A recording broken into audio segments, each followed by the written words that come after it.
Hey guys, tonight we begin in the shadowy early hours of Paris, a time when the streets are still damp with dew and most windows are dark. But not yours. No, your eyes are already half open. You feel the chill of the stone floor under your feet, the faint sting of flour-dried fingertips, and the distant scent of yesterday's crusts mingling with the first promise of new dough. You are an 18th-century Parisian baker. The job starts long before sunrise, while the stars are still gossiping overhead.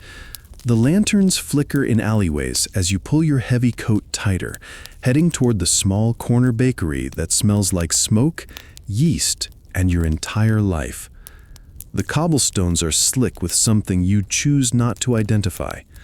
The city's still sleeping, except for a few other tradesfolk. Milkmaids with clinking cans, a lamplighter finishing his rounds, and the occasional night soil collector trundling by. Bless him. You probably won't survive this life long. Honestly, most don't. A baker's health is notoriously fragile, worn down by sleeplessness, soot, lung-dusting flour, and about 5 daily brushes with mild disaster. But you do it anyway. Why? Because bread rules this city like a quiet tyrant. No one eats without you. So before you get comfortable, take a moment to like the video and subscribe, but only if you genuinely enjoy what I do here. And drop a comment with your location and local time. I love seeing where and when you're listening from. Now dim the lights, maybe turn on a fan for that soft background hum, and let's ease into tonight's journey together. You tug open the shop door. Well, more like shoulder it. It always sticks in the humidity. Inside, the bakery is dim and warm, just beginning to come alive. You inhale the dense air, ash from the last fire, sourdough starters, and the eternal ghost of crusty ends. You light a stubby candle, its flame sputtering as you navigate the tight quarters with practiced muscle memory. This little shop is hardly grand. Low wooden beams, soot-streaked walls, and an oven that could have been built by Julius Caesar's cousin, but it's home. You duck into the back where your flour sacks live. Mice scurry, unimpressed. You nod at them. They know the deal. The mixing troughs wait like giant wooden bathtubs, yawning open. You dump in flour, water, a bit of yesterday's sour starter, yeast, optional, salt, expensive. You mix by hand because no one's invented stand mixers yet, and your apprentice is probably still snoring under a table. This first dough batch is mostly for bulk bread, pain de 2 livres, the standard 2-pound loaves that feed Paris's working class. The law regulates its price. Charge too much, and you'll have a riot. Literally. Bread riots are a Parisian tradition by now.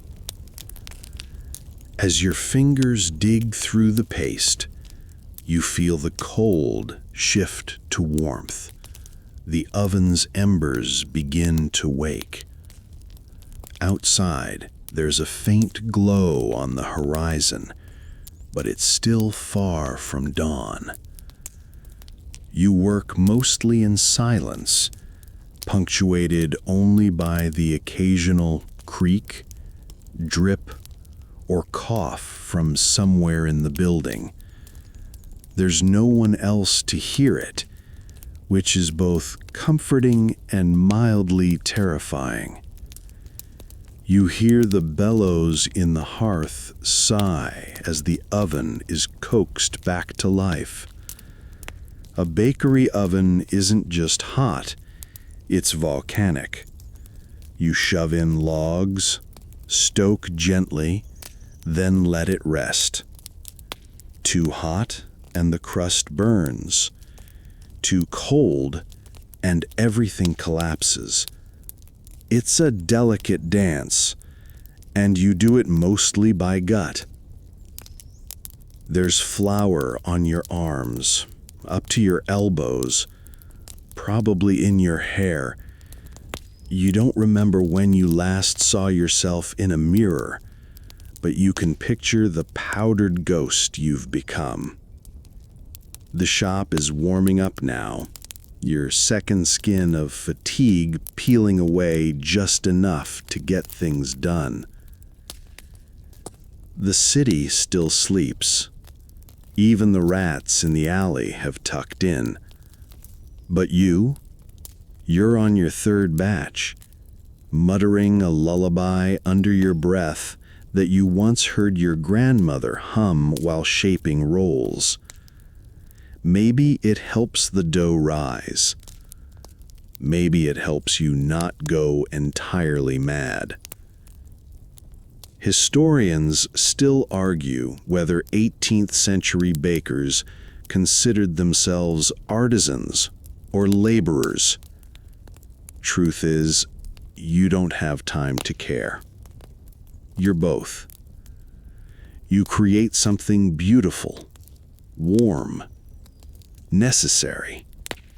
But you also haul 50-pound flour sacks and burn yourself twice a week, minimum. Art with a side of third-degree scars. You glance out the tiny window, just a sliver of dawn trying to sneak in. It's still quiet, still yours, for a little while longer, before the bustle begins.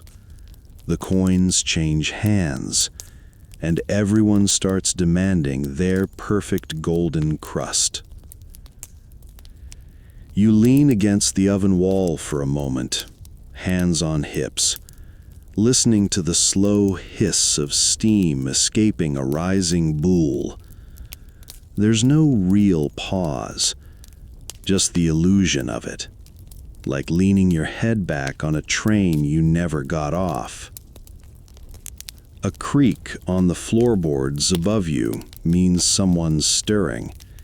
Maybe your wife, maybe the neighbor, maybe just a ghost looking for an old croissant.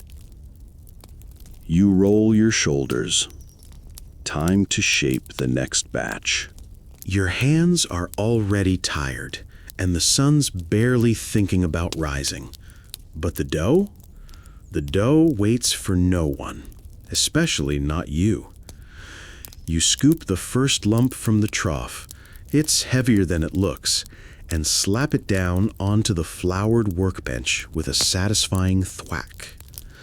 The bench is worn smooth in all the right places, shaped by years of palms pressing, folding, and coaxing reluctant mixtures into obedient loaves. There's a certain hypnotic rhythm to this. Fold, turn, press. Fold, turn, press. Like a lullaby, you perform with your hands instead of your voice. The dough is still cold, sluggish. It needs warmth, time, patience. Unfortunately, the fire's not quite ready, and the streets are starting to stir. You glance toward the tiny window again, where the faintest blush of daylight dares to appear. You're already behind schedule, and you were early. Such is the life of a Parisian baker in the 1700s. You are always behind, even when you're ahead. Flour floats in the air around you, coating your lashes and clinging to your collar like the city's gentlest fog. You inhale without thinking, and then cough, because once again you've forgotten the fine line between breathing and choking on airborne starch. The baker's lungs, they call it. A slow, dusty deterioration that starts with a tickle and ends with a wheeze. But that's tomorrow's problem. The oven groans as it reaches temperature. A few small cracks of flame lick out from its mouth, illuminating the low-ceilinged room in flickering amber. You toss a test handful of flour inside. It singes, curls, and turns black in seconds. Good. It's hot enough. Time to bake. You begin shaping loaves, letting your fingers do the thinking. Long, slim batards for cafe sandwiches, hearty boules for working families, maybe a few batards with sugared crusts for the richer clientele who come in late morning and pretend to be just like everyone else, until you see the way they wrinkle their nose at burnt bottoms. The dough responds differently each morning, depending on the weather, your mood, or what the wheat miller added to stretch his stock. There's no real consistency unless you count inconsistency itself. You become a kind of whisperer, listening for a softness that isn't quite sound. When the dough sighs just right beneath your palms, you know it's ready. You load the loaves into the oven using a wooden peel long enough to double as a jousting lance. You've accidentally smacked an apprentice or two with it, but they survived. Probably. You'll check later. As you slide the bread in, you feel the heat curl up your sleeves. The oven blazes like a small sun, illuminating your flour-caked hands like something out of a medieval illumination. You pull back just in time to avoid another burn. You already have enough of those. Some fresh, some old enough to have stories. Outside, Paris begins to exhale. You hear a cartwheel creak over uneven cobblestones, a dog bark in the alley, and somewhere, someone is already arguing over cabbage prices. You don't need a clock to know the day has officially begun. But for you, this is the halfway mark. You're sweaty, sore, and not remotely finished. You wipe your brow with a rag that probably hasn't seen soap since last Michaelmas. The truth is, hygiene is optional when your hands are basically baked at 400 degrees every morning. Germs don't survive in this heat, or so you like to believe. Historians still argue whether French bakers in this era adhered to any formal sanitation practices. Some say they followed informal codes passed from master to apprentice. Others claim it was more of a don't look too closely situation. You personally subscribe to the if the bread doesn't kill them, it's fine school of thought. As the first wave of loaves begins to bake, the smell transforms the shop. It creeps through cracks in the walls, slinks under the door, and drifts into the street like a siren's song. The scent of fresh bread is enough to wake the whole block, and soon it does. Footsteps, a light knock. Not customers, yet. Probably one of the regulars. Someone who knows you'll open early if they're polite and bring a few extra sous. Maybe Madame Ricard from 3 doors down, the one with 5 children and a suspiciously generous cat. You crack the door and nod. She mumbles something about needing rolls before her husband wakes. You hand her 3 still steaming petit pains and take the coins without counting. You trust her. Mostly. And if one of those coins turns out to be lead again, you'll just turn it into a button for your apron. Back at the oven, you check the first batch. Crusts are cracking in that lovely golden way, the kind of crackle that tells you the inside will be soft and springy. You pull the loaves out, steam hissing like tiny dragons protesting the cold air. You lay them on cooling racks, or rather on wooden slats balanced across barrels, because you're too broke to own real racks. And then you do it all over again. The second dough batch is ready. This one's for the neighborhood cafe, the one with sticky tables and a violinist who only knows 3 songs. You shape the dough into baguettes, long, thin, and prone to tantrums. Baguettes are moody, too much water and they slump, too little and they snap. They are the divas of the bread world. Still, you make them, because if you don't, someone else will. At some point in the blur of shaping and shuffling, you realize you haven't sat down. You rarely do. A baker's legs are calloused in all the wrong places. Your knees pop. Your back has started making sounds like a haunted door hinge. But there's no time to rest yet. Not until everything is baked, cooled, arranged, and prettied up for the first real customers. And then maybe, just maybe, you can sneak in a nap. If the bread lets you. Sleep, at this point, is a theoretical concept, something you remember vaguely, like an old melody that used to help you drift off. But for an 18th-century Parisian baker, sleep is not so much scheduled as it is opportunistic. You sleep when you can, not when you want. Your day and your night are ruled by fire, not time. There's no alarm clock, no wristwatch, no chiming clock tower for you. Instead, your schedule is wrapped entirely around the behavior of your oven. It takes hours to bring it to proper baking temperature, and once it's there, you must strike while it's hot, literally, because the oven doesn't wait for you. The coals burn down, the bricks cool, and the window for perfect baking is narrow. So you learn to feel time instead of measure it. The texture of the dough, the color of the flames, the sharpness of the scent rising from the crusts. All of these tell you where you are in the day or night.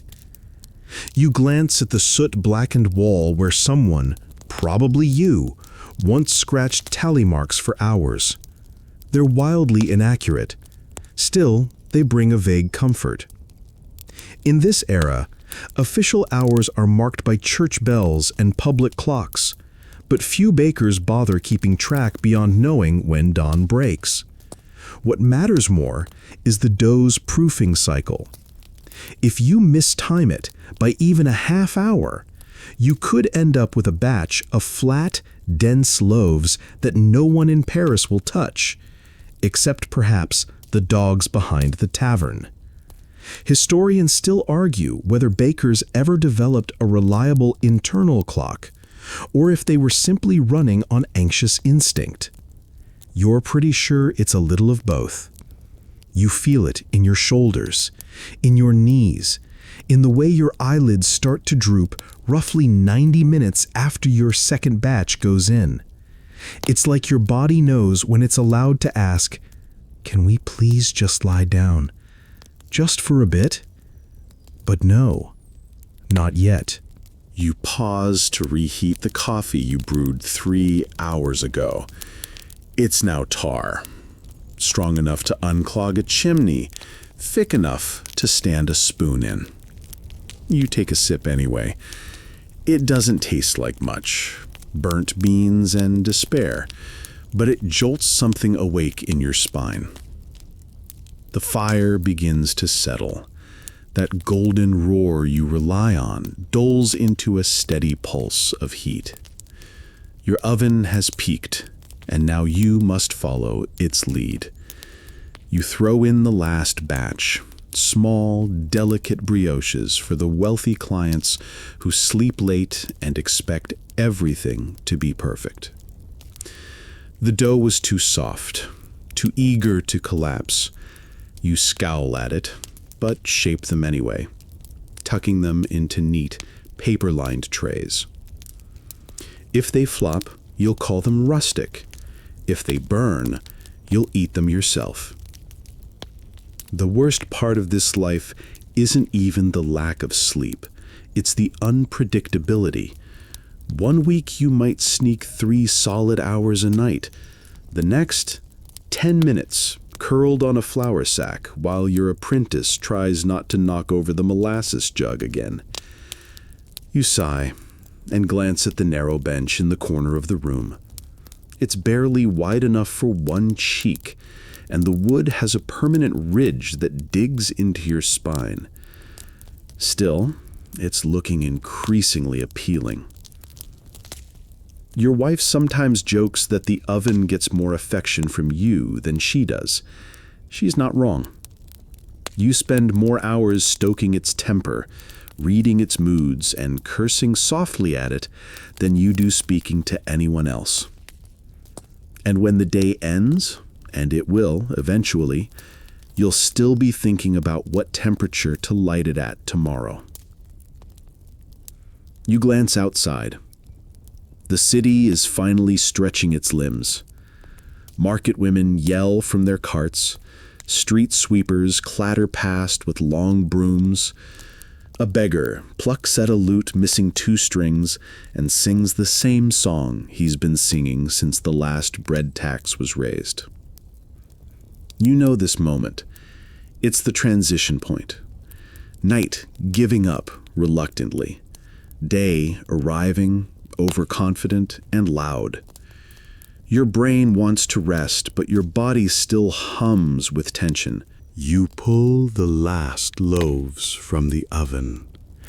They're perfect, golden, cracked just right along the tops. You should feel joy, but it's more like grim satisfaction. A job done, a fire tamed, a breakfast secured for someone else. You line the bread up in neat rows across the counter. It's like laying out small, warm soldiers.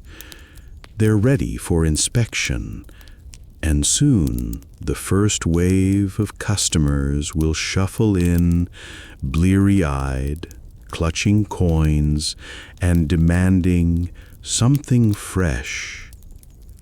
You nod to your apprentice, who finally arrives. Hair a haystack, shirt buttoned crooked, flour already on his chin. He grunts a greeting. You grunt back. It's a language of mutual sleep deprivation. You toss him a crust from an imperfect loaf. Breakfast. He nods gratefully and begins sweeping the floor. You allow yourself to sit for one moment, just one, on the flour bin, lid closed, back crooked, fingers still twitching from hours of kneading. You close your eyes, not to sleep, just to stop seeing things for a moment. But your mind doesn't slow. It just replays the oven's hiss, the sour tang of fermenting dough, the crack of crust splitting open in heat. You wonder if there will ever come a day when you don't hear those sounds, even when you're far from here, even when you're done. A few crumbs fall from your apron. You brush them off absently, knowing full well more will take their place. There's no such thing as a clean baker. You stand again, shift your shoulders. The day has started, and you are its reluctant engine. The fire behind you crackles low now, satisfied for the moment. Time to open the doors. You blink slowly, maybe a little longer than intended. The kind of blink that tries to sneak into nap territory if you're not careful. But there's no time for that. Not now. The shop is open. The city is moving. And you've got at least 3 hours before even considering a real rest. That's where nap warfare begins.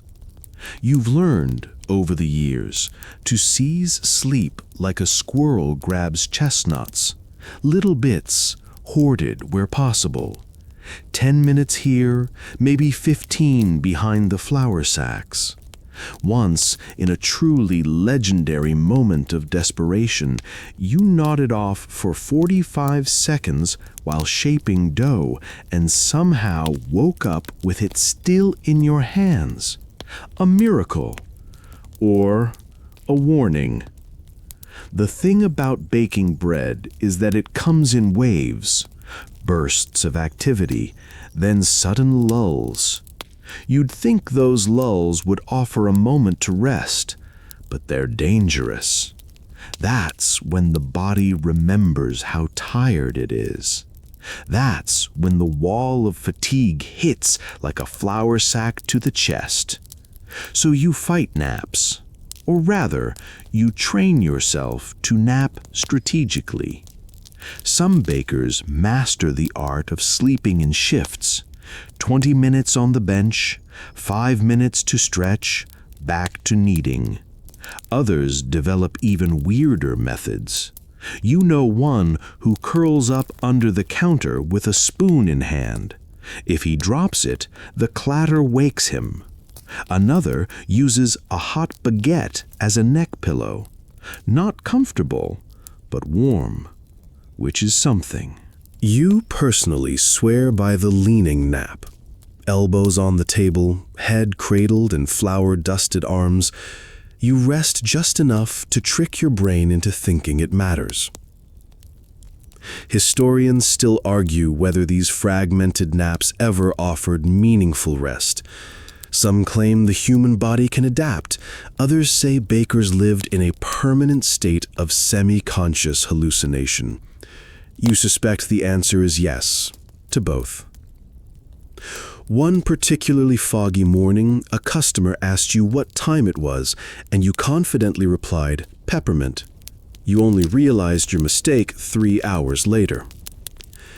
The body finds a way, though. It learns to flick between alert and unconscious like a candle fluttering in a breeze. And when you can't sleep, you zone out. You let your hands work on autopilot while your mind wanders into warm, crumby dreamlands. There's something oddly meditative about folding dough when you're on the edge of sleep. The repetition becomes a lullaby.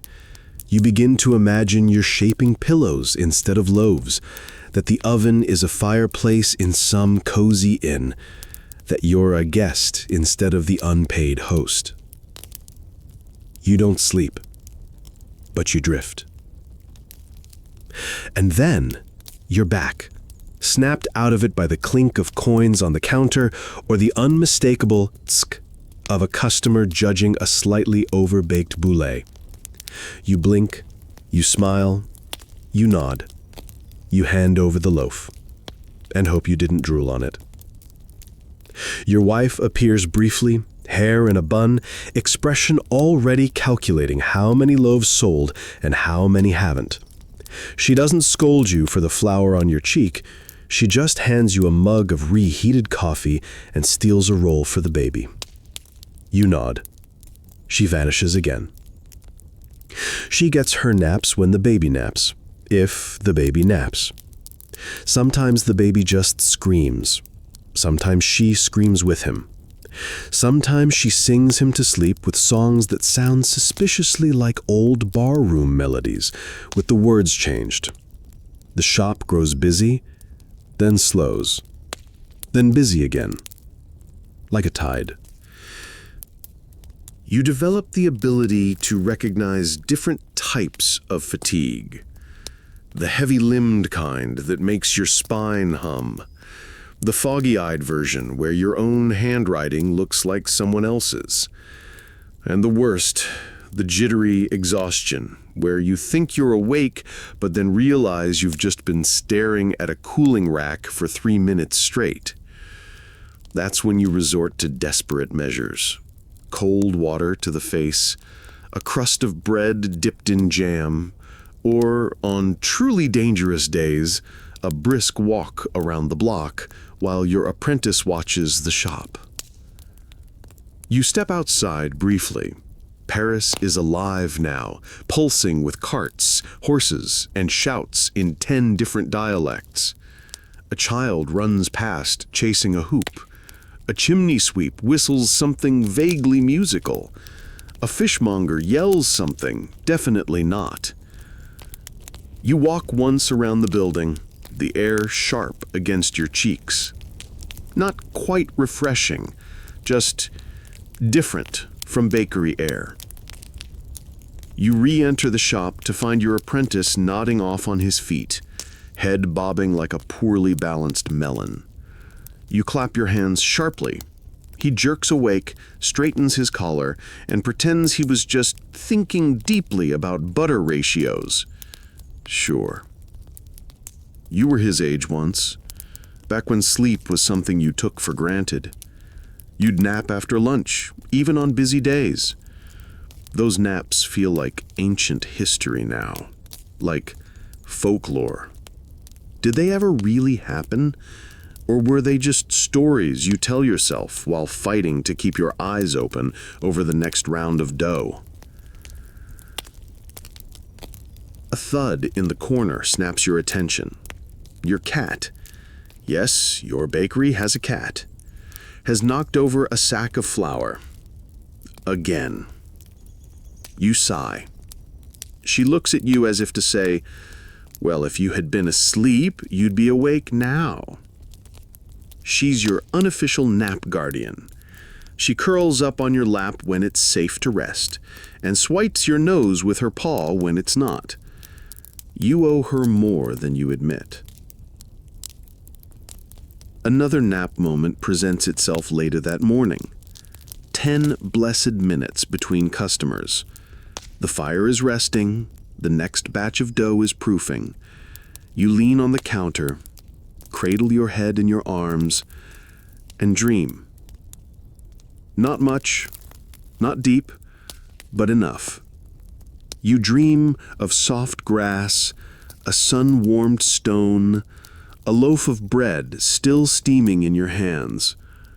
You dream of silence, of sleep that lasts longer than an hour, of waking up rested instead of startled.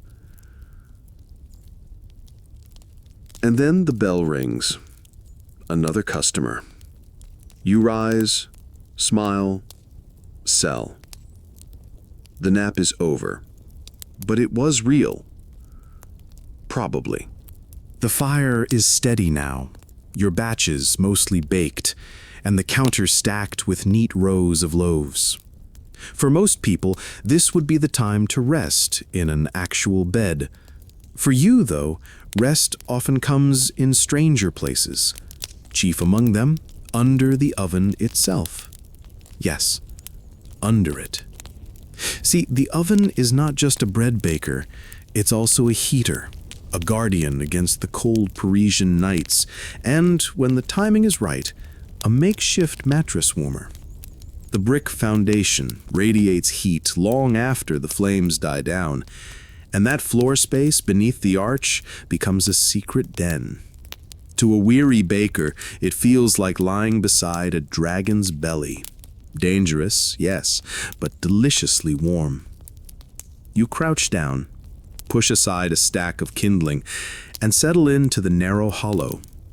The warmth seeps into your bones, dulling the ache in your knees and loosening your clenched shoulders.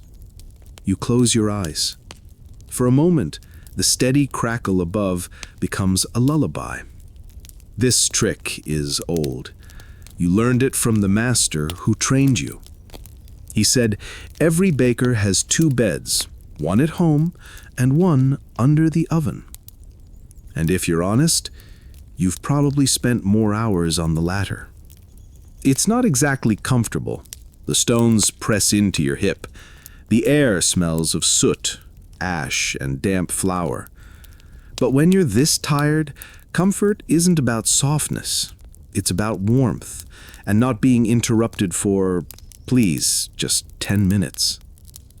Historians still argue whether this oven sleep habit was widespread or more of a desperate quirk. Some records describe bakers bedding down on flour sacks or benches. Others mention curled bodies beneath ovens, soot on their cheeks when they re-emerged. You suspect the truth lies somewhere in between. bakers slept wherever the heat was. The danger, of course, is oversleeping. If you let yourself drift too deep, the oven cools without you, and tomorrow's bread suffers. Worse, you might wake up to a burst of sparks if the fire flares. More than one baker's beard has met its end this way. Still, you curl in tighter, your apron smells of yeast, your fingers twitch from phantom kneading. Somewhere in the haze of half-sleep, you dream of giant Louvres walking around like people, gossiping about which of them has the crispiest crust. Spoiler, it's always the one shaped like a boule. Boules are arrogant. The dream fades into warmth, and warmth into something dangerously close to real sleep. But then, clang! A pan drops. Your apprentice, of course. You sit up too quickly, bump your head on the underside of the oven, and mutter words not fit for polite company. He stammers an apology, but you wave him off. At least you got your nap, sort of. You crawl out, hair full of ash, and brush yourself off. Customers never question it. They assume bakers are supposed to look ghostly, powdered with flour and soot. You simply blend into the aesthetic. Back to work. The next batch needs shaping. You take your place at the bench, still radiating oven heat like a human coal. Your wife peeks in, notices where you've been, and shakes her head. But she doesn't scold. She understands. She's seen you nod off mid-sentence enough times to know you'll grab rest wherever it hides. One day, you joke to yourself, maybe someone will invent a profession that pays people to nap. They'll call it sleep testing or pillow research. You'd be the most qualified applicant in Paris. But until then, you've got your oven. The day stretches on. Another round of dough rises. Customers trickle in, praising the bread, but never imagining the ash-streaked reality that produced it. You smile, sell, and stifle another yawn. Later, when the shop grows quiet again, you glance at the oven's shadowed underside, a tempting invitation. You won't crawl back in right now, too risky with customers around, but you know you'll return. Tonight, tomorrow, the night after. Because no matter how many beds you own, no matter how carefully you fold your thin blanket at home, the truest rest in your world comes pressed against stone with the oven's warmth humming through your bones. And you'll take it, gratefully. Every time. The day rolls onward, and though your eyes ache from lack of sleep, you're not working alone anymore. There's another figure who shares these upside-down hours with you. Your wife. At first, she pretends she doesn't hear the clang of pans or the scrape of the peel against the oven. But after enough thuds and muttered curses, she sighs, ties her apron, and shuffles down the narrow wooden stairs. Her hair is pinned up hastily, and her expression says she'd rather be dreaming, but here she is anyway. By now, it's 2 a.m, give or take. No proper person is awake at this hour. But you two, this is when you share the kitchen. You with your flour-crusted arms, she with her little pot of black liquid salvation, coffee. Not the sweet, frothy cafe version Parisians gossip about in the daylight. No, this is baker's coffee, bitter, tar-black, brewed in a dented copper pot over a side flame. Thick enough that you could, if pressed, patch cracks in the wall with it. You sip it gratefully anyway, and it feels like someone has shoved awake your heart with both hands. She takes her cup with more ceremony, blowing on it, sipping delicately. Then she starts her usual routine, tidying the counters, swatting at flower moths circling the lamp flame, muttering under her breath about apprentices who leave spoons sticky. She's not wrong. There's an intimacy in these hours. The world outside is asleep, but you and she exist in this warm, smoky pocket of Paris. The sound of bread crackling in the oven, the hiss of steam, her light footsteps across the wooden floor, all of it creates a rhythm of companionship that daylight never quite matches. She sometimes teases you, calling you the ghost of flower. It's true. You're pale, powdered, and slightly spectral at this hour. She'll reach out, brush your cheek, and leave her thumbs smudged white. Then she laughs softly and sips her coffee again. Historians still argue whether women played a central or peripheral role in bakery labor during the 18th century. Some records show wives deeply involved, managing shops and finances. Others suggest they were more occasional helpers. In your case, it's both. She keeps the numbers straight, the children fed, and the moths at bay. But when the dough refuses to behave, she's the one you call. She has a knack for coaxing stubborn flour into compliance. Sometimes she stays longer. Sometimes she heads back upstairs once the coffee is gone, leaving you to wrestle with your oven alone. But tonight, she lingers, perching on a stool and telling you neighborhood news. Madame Girard had another baby. The milkman raised his price again. Someone down the street swears they saw a nobleman slumming it at the market. You half listen, half shape dough, comforted by the sound of her voice. The baby stirs upstairs. Your baby. And she pauses mid-sentence. You both wait. The cry doesn't come.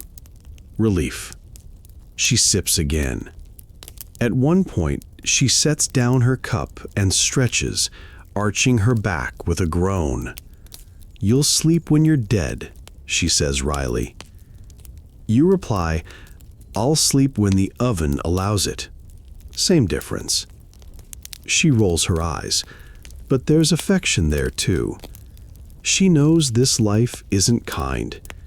Yet here she is, awake with you, making the night a little less lonely. The bitter coffee begins to cool. She drains the last swallow, wrinkles her nose, and mutters that next time she's putting cinnamon in it. You tell her cinnamon costs more than flour. She tells you to hush. She gathers the mugs, shoos a moth from the sugar tin, and finally stands. A quick kiss on your flour-dusted temple. Then she heads back upstairs to chase what sleep she can before dawn chases her. The bakery grows quiet again, save for the oven's breath and your own. You knead, fold, and shape, but the ghost of coffee lingers on your tongue, and the echo of her voice hums in your head. For now, that will have to be enough. Your wife's footsteps fade back upstairs, and you're left with the steady pulse of the oven and the soft snores of someone who is definitely not supposed to be asleep right now. The apprentice. There he is, half hidden behind the flour sacks, slumped like a marionette whose strings have been cut, head tipped back, mouth open, snoring loud enough to scare the rats. You sigh. At least he's consistent. Apprentices in 18th-century Parisian bakeries were usually young boys, sometimes as young as 12. sometimes older, usually plucked from families desperate to give them a trade. They came with boundless energy, a half-formed sense of responsibility, and, most importantly, the ability to survive on 3 hours of sleep, in theory. In practice, they perfected the art of sleeping standing up. You nudge him with the toe of your boot. He startles awake, stammers something about just resting his eyes, and grabs the nearest bowl of dough as if he'd been hard at work. You arch an eyebrow. He tries to look innocent, but he's got flour crusted on the side of his face in a perfect pillow-shaped patch. There's no use scolding too much. You remember being that age. The cruelest lesson of bakery life is that exhaustion becomes a constant companion. And when you're that young, your body fights back in sneaky ways. You've seen apprentices fall asleep mid-stir, spoon clattering into the batter. One even managed to nod off while sweeping, leaning on the broom like it was his dance partner. And somehow, the dough still got made. Historians still argue whether apprentices were genuinely useful in these small bakeries, or if they were more symbolic, cheap labor, a pair of hands to haul sacks and stoke fires. But you know better. Even when half asleep, the boy is essential. He's the one who hauls water from the pump, chops wood for the oven, and cleans when you're too tired to care. He keeps the bakery's lungs breathing, even if he looks like death warmed over while doing it. Tonight, you catch him swaying slightly as he stirs a bowl of sponge. His eyes close for just a second too long, and his head dips dangerously close to the mixture. You snap your fingers. He jerks upright, mutters an apology, and keeps going. For a while. There's a kind of camaraderie in watching him battle sleep. You've done the same. You still do. At least now you can laugh about it. Well, a little. The trick apprentices learn is how to nap invisibly.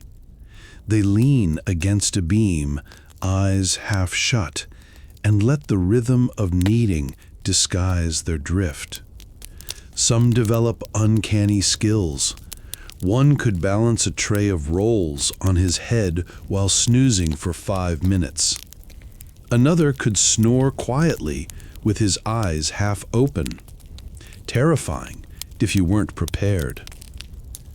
You once joked that bakers' apprentices invented the power nap long before monks or philosophers wrote about segmented sleep. You might not be wrong. But the risks are real. Oversleep and dough burns. Oversleep and customers leave. Oversleep and the master shouts loud enough to wake the whole arrondissement. Which is why your apprentice startles awake every time you cough too loudly. Later in the morning, you catch him resting against the bench, eyelids fluttering, head bobbing like a pigeon. You're tempted to scold, but instead you slide him a heel of bread with a smear of butter. He perks up instantly, bites down, and mumbles something about being ready for the next round. He's lying, of course, but at least he looks determined. You remember your own apprentice years, the blur of flour, smoke, and aching calves, the shame of being caught asleep, the pride of surviving a full night without nodding off once. Back then, you thought it was just a phase. You didn't realize it was the rest of your life. Still, you can't help but smile at the boy's resilience.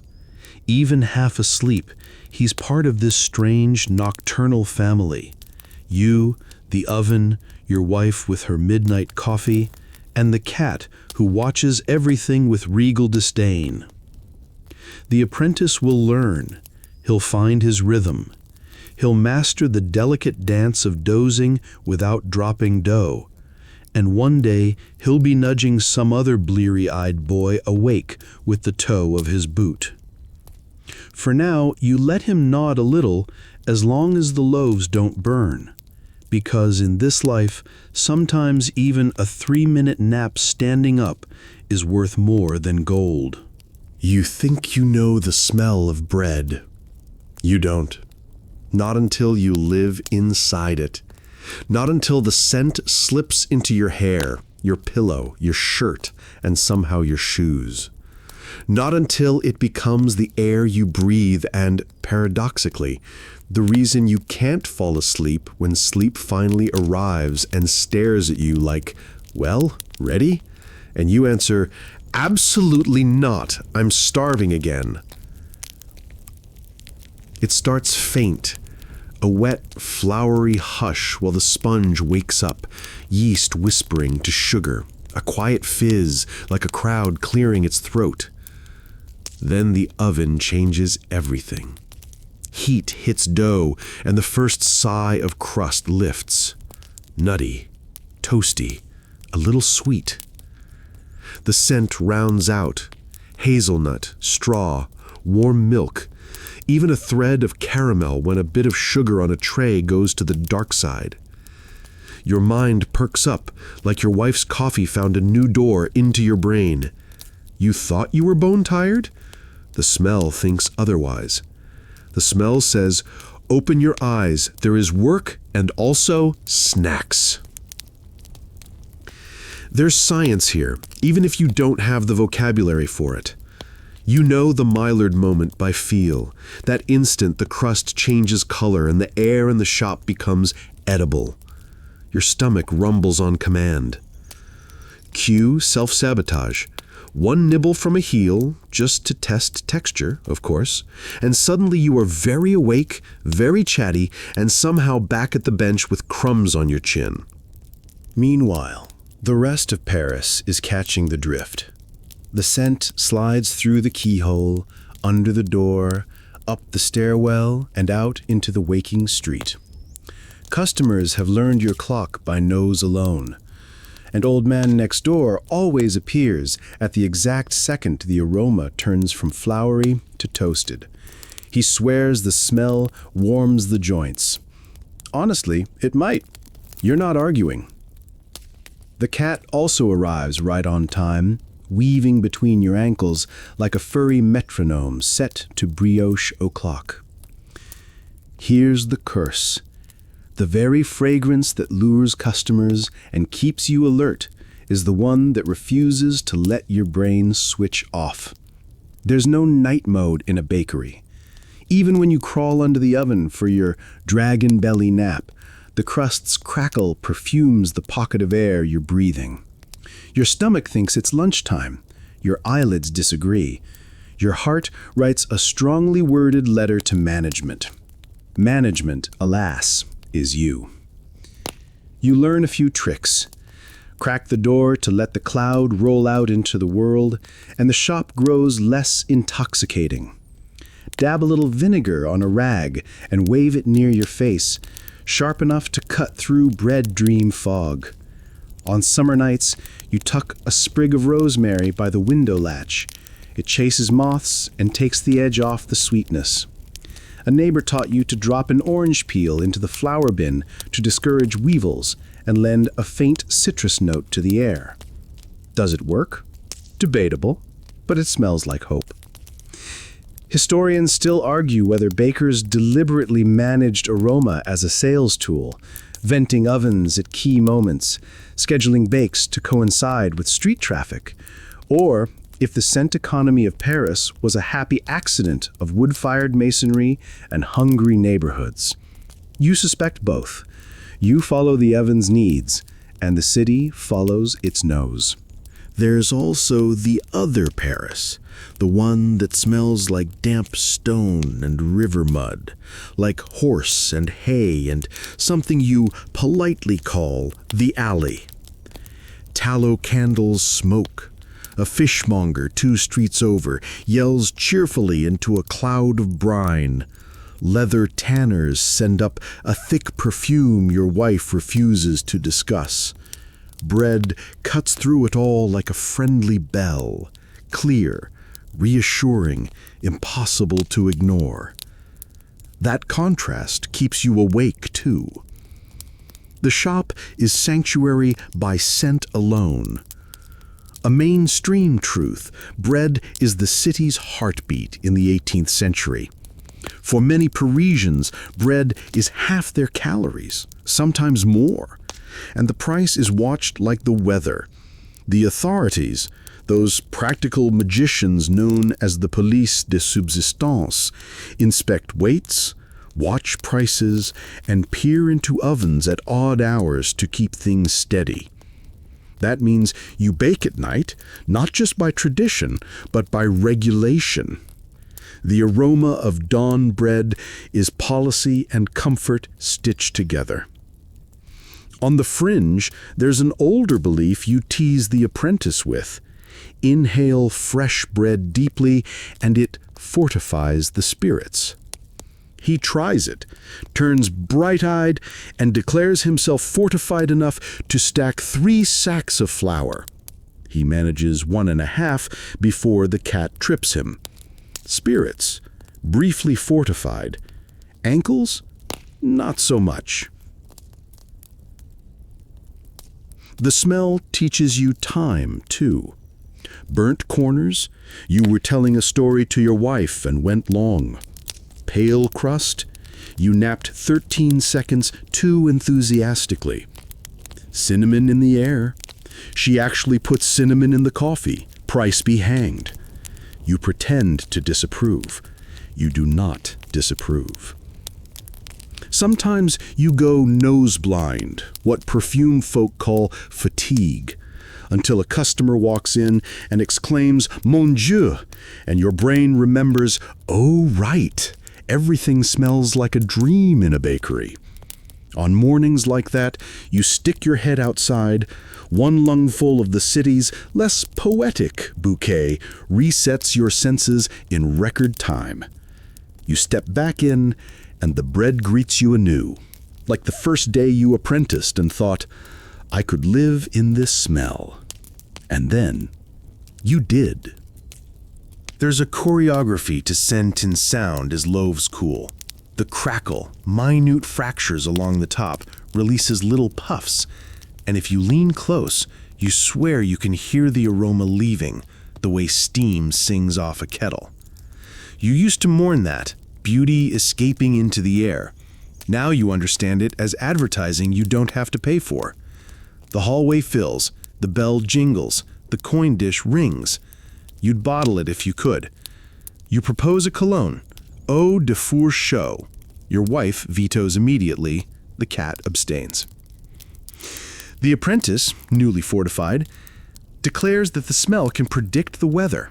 You humor him. He claims a sweeter note means rain. You say it means he cleaned the peel for once and the flour isn't smoking.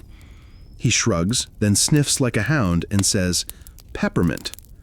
You both pause, remembering the time you answered a time question with a herb. You agree never to speak of it again. When fatigue lands hard, you reach for a trick you learned from an older master. Wipe the oven floor with a damp birch broom just before loading. The steam blooms quickly, shiny crusts, yes, but also a soft, woody breath that steadies you. Another old-timer insists tossing a spoonful of beer on the hearth calms the fire. Mostly, it perfumes the room with a toast that never gets drunk. The cat approves. By late morning, the scent is lazier. Sugars are spent, the air grows bready rather than sweet. You feel the same. Not buzzing anymore, just warm and floaty, like a loaf cooling on the rack.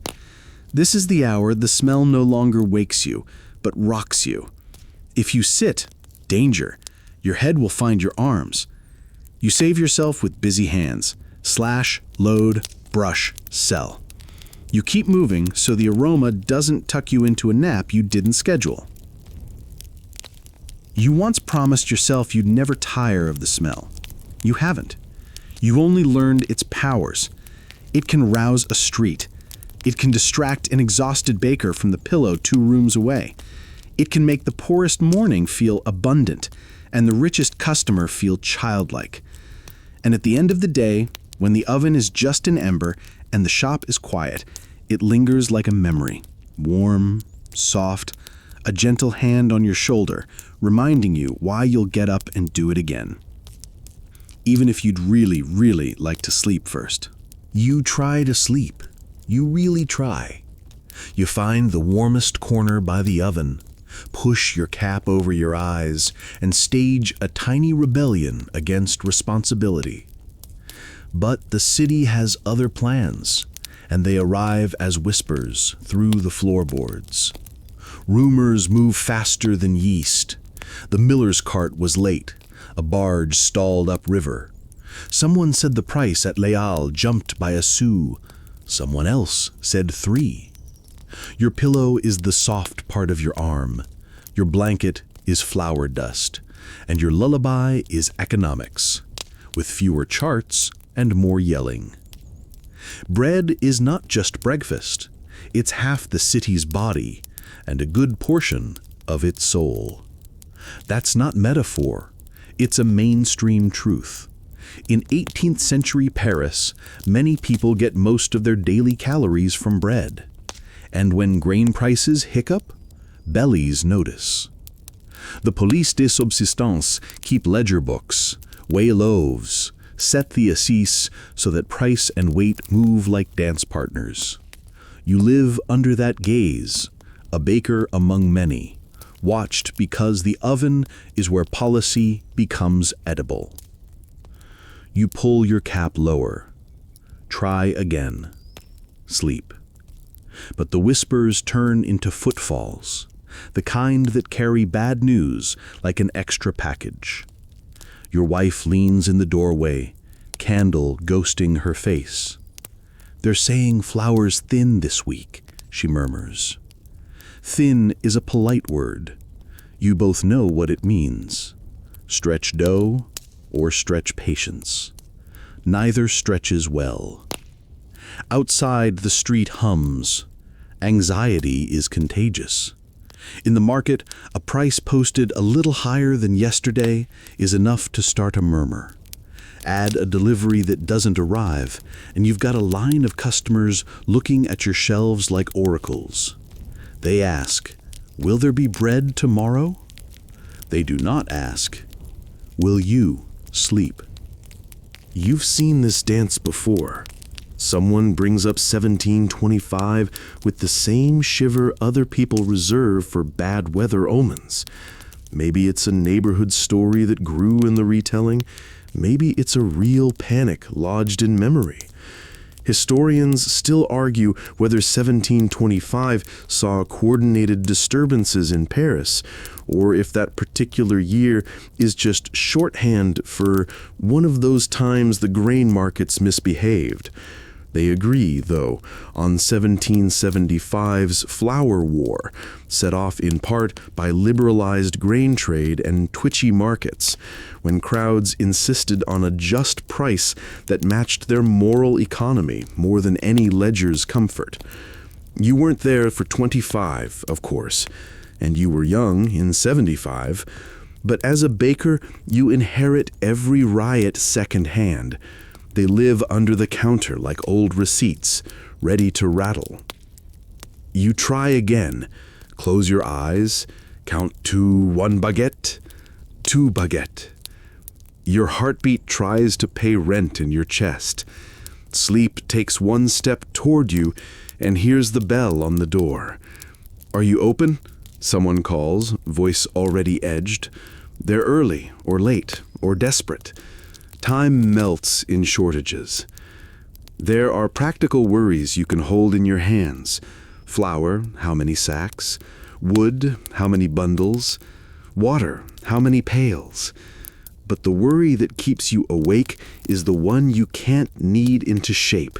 The suspicion in a customer's eyes when your loaves look smaller because you're obeying the new weight table for today's price, or larger because you're selling yesterday's bread cheaper to keep peace.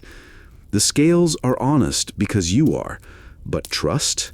Trust is a skittish cat. Yours flicks her tail under the bench, the official barometer of shop weather. Tonight, the tail is twitching. You turn over and let your cheek find the warm brick. Under the oven, news sounds distant, like waves under a pier. You can almost nap. Almost. But your apprentice drops his voice and fails at whispering. They say the mill at Saint Denis has stones cracked. Less flour this week. He's reporting the apocalypse like he's proud to have learned the vocabulary. You do not thank him. He crouches close, face sideways. Master, if people gather, what do we do? Good question. Not because you expect a riot to march into your shop like a parade. Most unrest lives in the markets, the bridges, the squares. But because anxiety crowds closer than a mob. You answer softly. We weigh properly. We keep the oven hot. We don't hide the good flour. And you both know that last sentence is the line other bakers cross when fear takes the wheel. On the shelf above your head sits the wooden stamp you use for fancy orders. A little emblem pressed into a high white loaf for a wedding or a christening. It's a fringe habit surviving from older times when bakers marked bread so inspectors could identify whose loaves were light or short. You used to think of the stamp as decoration. Tonight, it feels like a signature under an oath you sign every dawn. I will feed you. Please don't break my window. Your wife returns with the ledger. She's not there to scold, she's there to count. If flour runs thin, she says, we switch more to pain bis. The darker bread, the brownish loaves with more bran, are less fashionable with the affluent, but steadier for the ordinary and the wise. You nod. You both prefer steady to fashionable. Steady keeps the hallway quiet. Outside, someone starts a little speech. Not an orator, just a neighbor with a complaining voice and an audience of two. They do it on purpose, he says. Meaning you, the bakers, the millers, anyone whose profession is a noun. Historians still argue whether bakers and millers colluded in shortages or simply became convenient villains when bad harvests, poor roads, and policy missteps collided. You could write a treatise, but it would be smudged with butter and no one would read it. Instead, you write loaves. Your eyes close again. This time you picture fields, not brick. Wheat bent like choristers, murmuring in June wind. You walk between rows. Your hands skim ears of grain. Your heartbeat slows to the stride of a long path. You're almost asleep when someone bangs the counter with a coin. You surface like a fish, blinking, already apologizing to a customer your wife has already calmed. She moves with that Sunday voice she keeps in her pocket. We have enough for today, she says. Come back in the afternoon for more. It's not a promise. It's a cushion. The customer relaxes. Your cat stops pretending the coin is a cricket. The morning brings an inspector, as mornings do in nervous weeks. He's polite enough, hat in hand, scales in a tidy box. You welcome him the way you welcome rain, unavoidable, occasionally useful. He weighs 2 loaves, nods at the numbers, and writes carefully. You wish, not for the first time, that he could weigh worry the same way. You would show him a ledger full of heavy nights. When the inspector leaves, the shop exhales. You consider painting "We're doing our best" on the window in sugar syrup. Instead, you set a little plate of yesterday's ends by the door. Free tastes calm people more than speeches do. The apprentice watches, impressed. "Is that a trick?" he asks. "No, it's bread." In the quieter minutes between customers, you and your wife swap tiny stratagems. She suggests a chalkboard tally people can see. 3 sacks left, 2 sacks left, so they don't imagine the worst. You suggest sending the apprentice to linger near the pump and say truthfully, "The oven will be hot again at 4. Not theater, just transparency with extra crust. By late morning, the rumor tide ebbs. The barge, it turns out, did not sink. The millstones were cracked, but already patched. The price will likely wobble, but the shelves will not be bare. Your shoulders come down from your ears. You realize you've been clenching your jaw since the first whisper. You let it unclench. It sounds like a door unlatching. Sleep visits at last, cautious as a bird. You don't lunge, just hold out a hand. You let the bench take your weight, fold your arms, and sink into a short, faithful darkness. Even there, the city leans in to tell another story. Not panic this time, but ordinary hunger meeting ordinary bread. You smile in your sleep. The cat approves, tucking herself under your elbow like a warm comma. When you wake, the oven is still humming. The line is reasonable, and your wife has written a small, unfancy sign. Fresh loaves at 4. All welcome.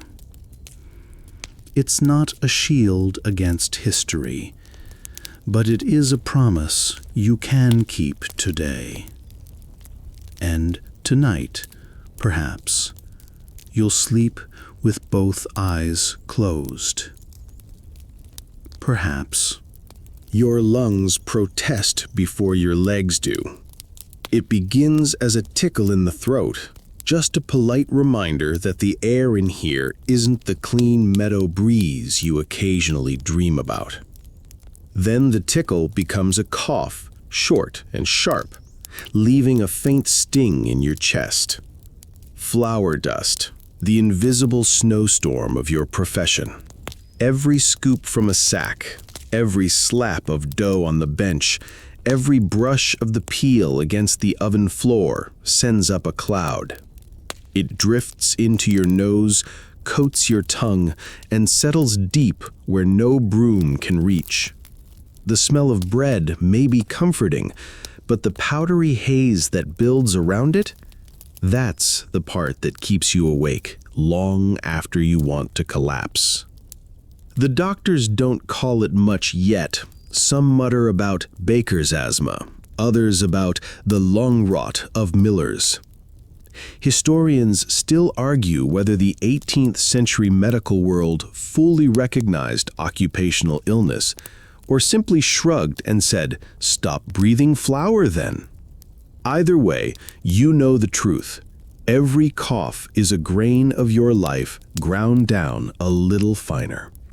You try to fight it. Some bakers tie kerchiefs across their faces, though most of the time they end up damp, uncomfortable, and eventually forgotten on a hook. One older colleague swears by rinsing his nose with salt water before bed. Another chews licorice root, claiming it lines the lungs.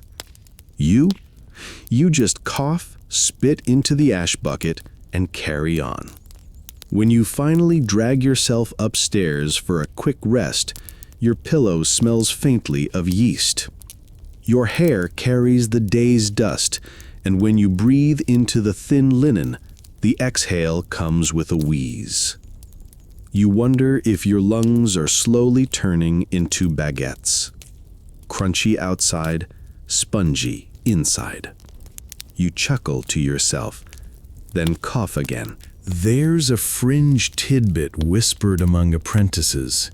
If you sweep enough flour each day, it will seep into your blood and make you half dough yourself. That's why bakers are pale, they say.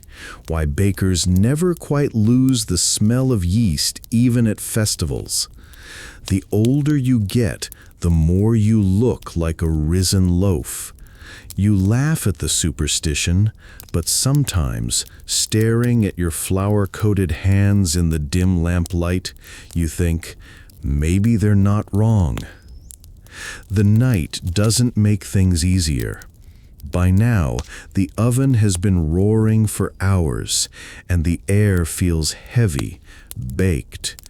Your skin prickles from the constant dry heat, your throat scratches, and every inhale feels like dragging in warm chalk.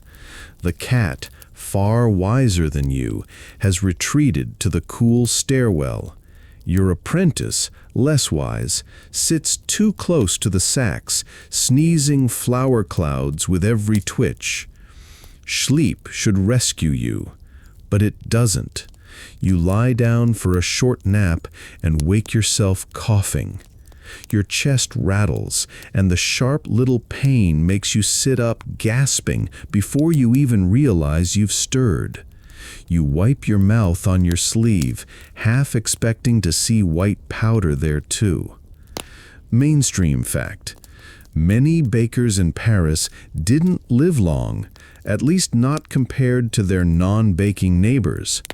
Between the inhaled dust, the burns, the overwork, and the shortage riots, it wasn't exactly a recipe for longevity.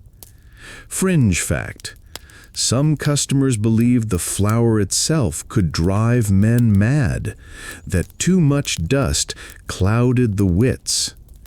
You're not sure if that's science or just Parisian gossip, but on mornings when you accidentally put salt in the sugar bowl and sugar in the salt bin, you suspect they may have a point. To fight back, you develop rituals. A quick gulp of water every hour. A habit of stepping outside between batches to inhale the less poetic smell of the street.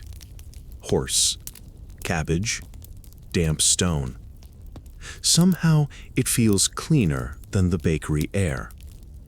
You also cough deliberately, like pulling weeds, better out than in. Your wife hears it all through the ceiling and calls down, "Still alive?" You answer with a wave she can't see. Once, in the middle of shaping dough, you sneeze so violently the boule in your hands flies across the room and lands neatly on a cooling rack. Your apprentice applauds. You bow, then cough again. The strange thing is, fatigue amplifies it. The more tired you are, the more your chest tightens, the more every inhale feels like drawing dust straight to your bones. Sleep should heal it, but your schedule makes sleep a rumor, not a cure. And so you learn to live with the rasp, the occasional burning sensation, the sense that your lungs are as much part of the bakery as the oven itself.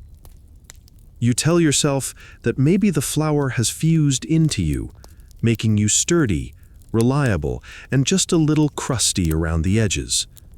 You tell yourself the cough is nothing more than proof that you're a baker. You tell yourself all this, and then you lie down on the bench again, coughing into the crook of your arm until exhaustion finally forces you into half-conscious rest. Your dreams that morning are strange. You dream you're floating in a cloud, soft and white, unable to see your feet. You dream you open your mouth to speak, and only puffs of flour emerge, words lost in white haze. You dream of bread rising in your chest, pushing outward until you're more loaf than man. When you wake, heart racing, your lungs feel heavy but real, your hands powdered with the same old dust. And then the oven cracks, reminding you it's time for the next batch. You cough once, slap your knees, and stand. There's no cure for a baker's lung, except more bread. And that, thankfully, you've got plenty of. You hitch the cart as the moon hangs like a thin slice of cheese above the rooftops. The horse, old, patient, and named something dignified like César when he behaves, and Eumenes when he doesn't, snorts steam into the cold. The wicker hampers are lined with cloth, loaves tucked in like sleeping children, and you click your tongue, stepping into the quiet street that belongs to bakers, night watchmen, and cats with philosophical tendencies. Deliveries are their own kind of lullaby. Iron rims hum over cobbles. Your lantern knocks softly against the shaft, throwing a honey-colored circle that moves with you. The city isn't silent. Paris never is. But it's gentler now, as if it too is dozing between batches. You take the same route you always take. Down past the pump, left by the locksmith, across the narrow bridge where the Seine whispers to itself. The horse knows it by heart. You could close your eyes and let him take you. And sometimes you do. The trick to a horse-drawn nap is trust plus rope. You loop the reins loosely around your wrist, not tight enough to leave a mark, just enough to wake you if César invents a fresh opinion about a cabbage cart. You settle on the seat, knees bent, shoulders rounded, and let the motion rock you. The lantern creaks like a cradle. Your eyelids drift. The first joke of the night. You promise yourself you're not really sleeping, you're resting aggressively. That counts. Second joke. You tell the horse he's your assistant manager. He declines comment. Mainstream truth. Before dawn, Les Halles is already alive, even if the rest of Paris is rubbing its eyes. Fish arrive flapping, herbs arrive dewy, and somewhere near the hollow blaze, the grain market, voices brisk as knives argue about measures and prices. You're not headed there now, but you feel its pull, the way the city's stomach decides the day before the sun approves. Many bakeries have standing orders with cafes, stalls, and households. Some shops, especially the bigger ones, hold contracts to supply hospitals, colleges, or barracks. You've got 3 stops on this round: the cafe with the violinist who knows exactly 3 tunes, a lodging house that prefers brown loaves because they keep, and the midwife on Rue de la Mortellerie who swears a warm roll steadies her hands. You've wrapped the loaves tight, cloth ends tucked. The warmth sneaks out anyway and curls around your fingers. You cup a heel like a little stove and let it thaw your knuckles. There's a fringe belief among drivers that if you slip a tiny crust into your tap, the horse will walk smoother and the watch will nod you through. You do it on nights when the cobbles feel vindictive. Does it work? Historians still argue whether such superstitions ever shaped behavior, or if bakers just liked an excuse to stash snacks close to their brains. Either way, the cap is warm and tasty in emergencies. The first stop is the cafe, a warped door, a sleepy owner, and a counter that sticks in one place every morning. He greets you with a shrug that means "I'm tired," and you shrug back. Same. He runs a finger over the crusts, listening for that tiny crackle, as if the loaves can speak their freshness out loud. He pays in coins and gossip. The violinist learned a 4th tune. It sounds suspiciously like the 2nd. You smile, load off the baskets, and feel your arms remember that flour weighs more at night. Back on the cart, the nap pulls again. Moonlight does that, convincing you your bones are made of feathers. César steps softly to spare the wheels, and you let your head tilt back. Your mouth opens just enough to invite air and possibly a moth. You dream without fully dreaming. The third joke. You've become such an expert at these microsleeps that you once woke up and apologized to a lamppost for keeping it waiting. The lamppost was gracious about it. Paris carries its own night laws. Lanterns glow at intervals on the broader streets, an innovation the city has been proud of since the age when the police took street lighting seriously and ordered lamps strung like pearls down the avenues. The watch passes, staves tapping a rhythm, hats pulled low. One nods at you, eyes already moving on. You're an honest cart with honest bread. The city needs you awake at unholy hours, so it tolerates your dozing and motion. You do not endorse this, you simply perform it. Second stop. The lodging house with the courtyard that smells like soap in the optimistic hours and cabbage in the realistic ones. A porter takes the brown loaves, pain bis, with a satisfied grunt. "Keeps better," he says, and you nod, because that's why you brought them. Mainstream fact folded in. The darker, bran-heavy breads fed most of the city when white loaves played at fancy. Fashion and scarcity push a pendulum, and you ride wherever it swings without falling off the seat. Between stops, the street narrows.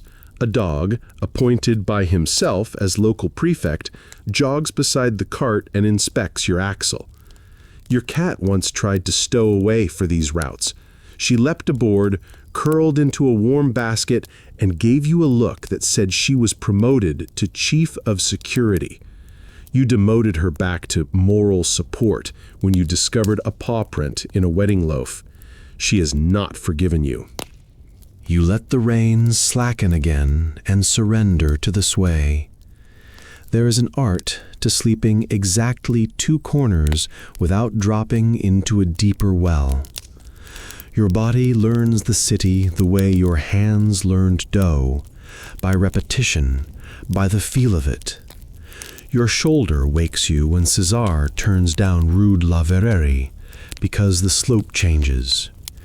Your wrist wakes you at Pont Marie, where the bricks make a different song.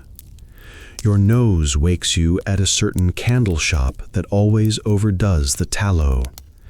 You are a man stitched to a map by muscle memory and crumbs. Historians still argue whether bakers typically delivered door to door in this period, or whether most townsfolk came to the shop, baskets under arms, to collect their daily bread. Surviving accounts show both: porters hauling stacked shelves on their backs, small carts trundling at dawn, women with covered baskets selling bread in the streets. In your world, deliveries are a compromise with distance and fatigue. You carry what the shop cannot hold and sleep where time allows. On heavy weeks, you hire a porter to do 1 loop with you. On light weeks, you pretend exercise is good for you. Third stop, the midwife. Her door opens before you knock, as if she hears the wheels the way you hear a loaf crackle. She accepts 2 small loaves and 1 roll still hugging its heat. "For luck," you say. "For hands," she corrects. You grin. Behind her, the room smells faintly of herbs and something sharper. Life insisting on itself at inconvenient hours. You tip your cap, careful not to drop the emergency crust tucked in it, and steer back toward your own hearth. The oven will want feeding, so will you. There's a quiet delight in turning for home.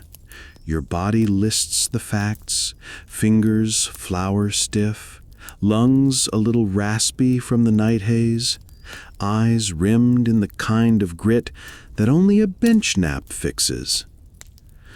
But there's also the satisfaction of small places lit and supplied, of one corner of the city a notch softer because you passed through with warm baskets.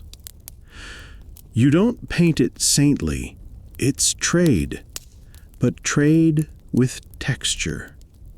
A loaf is a message. We're up. We've got you. When you reach your street, dawn has shouldered the moon aside and is yawning into windows. A woman shakes a rug from a sill. A boy chases his hoop, its wooden rim clacking a counterpoint to your wheels. You ease the cart to the door, unhitch Cesar, and reward him with a heel he pretends not to like. He does like it. He pretends for dignity. Inside, the shop breathes you back in. The oven is a red eye, sleepy but faithful. The apprentice lifts one eyebrow in a question that means, "Any trouble?" You shake your head. Your wife appears with a cup and an unspoken instruction. Drink, then lie down for 10 minutes before the next batch thinks it's in charge. You obey the second half first. Your seat becomes a pillow. Your arms, crossed, become a blanket. Your mind, a horse that finally stands still. You sleep there, a soft, stubborn sleep, the kind that arrives only on wheels. It lasts as long as a kettle takes to be almost but not quite boiling, as long as a loaf takes to remember it's made of water and fire and patience. When you wake, you taste the road in your mouth and the bakery in your lungs, and your hands already reach for the next dough, waiting like a sunrise no one else saw. You climb the narrow stairs, slow as cooling bread, palms on the rail, knees reporting their grievances one creak at a time. Tonight, a small miracle. The oven is banked, orders are done, and the street has exhaled itself quiet. You have something rare, delicate, and scandalously precious. A real bedtime. Not a bench doze, not an under-the-oven dragon nap, an honest climb into sheets you can call your own for more than 7 minutes. The room greets you with a triangle of candlelight. A stub of tallow in a brass chamber stick makes a soft halo on the wall. It smokes a little, smelling faintly of mutton and market days. Beeswaxes for churches and rich neighbors. You live in the democracy of tallow. You reach for the snuffer, test the wick, and set the candle so its light pools neatly into the wash basin. The water is lukewarm. Your wife pulled the kettle when she heard your boots on the stairs, and you lower your hands in with a sigh you feel in your ribs. Washing is ritual, almost a ceremony. Flour has a way of nesting into every crease it can find. You scrub with the square of lye soap until your knuckles sting. Then sprinkle a little vinegar into the bowl because someone's grandmother swore it cuts the dough. You consider this your spa treatment, exfoliation by industrial accident. First gentle joke. You promise yourself a full spa day when someone invents a day longer than 24 hours and feet that replace themselves. You check your burns like a captain checks his chart. One fresh crescent on the wrist where the peel kissed you good morning, an older splash on the forearm, pink and shiny, a scattering of freckles that are not freckles at all. You dab goose fat on the newest places and tie a clean strip of linen over the worst. Mainstream truth is Saint Honoré, Honoratus of Amiens, is the patron of bakers, and sometimes you invoke him in these moments, not with grand speeches, but with a mutter and a nod toward the little wooden token on the shelf. Paris even named a street after him. Your life named most of its burn. You splash your face, wipe the flour from your eyelashes, and do the fiddly grooming that happens when no one is watching. Clip a hangnail, pick a flower mote from the corner of your eye, comb back hair that has decided to impersonate a haystack. Your wife leans against the doorframe, half smile, half yawn. She sets a sprig of lavender near the pillow, a tiny luxury pilfered from a neighbor's window box with permission and great ceremony, and says, "Try to sleep before the cat asks for your autograph." The cat, to her credit, is already a warm comma at the foot of the bed, set to purr.